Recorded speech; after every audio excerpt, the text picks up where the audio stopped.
ન્યાની કેવી મીઠી બટકે ચડે એવી ભોજન બધાને મેલી લેરથી કઢીને લેવી ખજૂરને કેવો માધવને ગમે એવો આયર દેય મેવો ન્યાને જોયા જેવો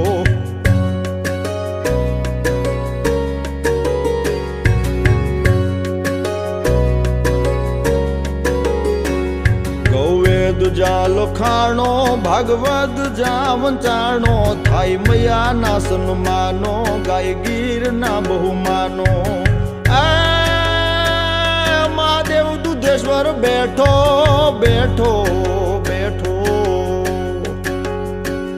મહાદેવ દુધેશ્વર બેઠો પલે પલી ભલકું દેતો કંઈક દુખડા હરી લેતો ને ખજૂર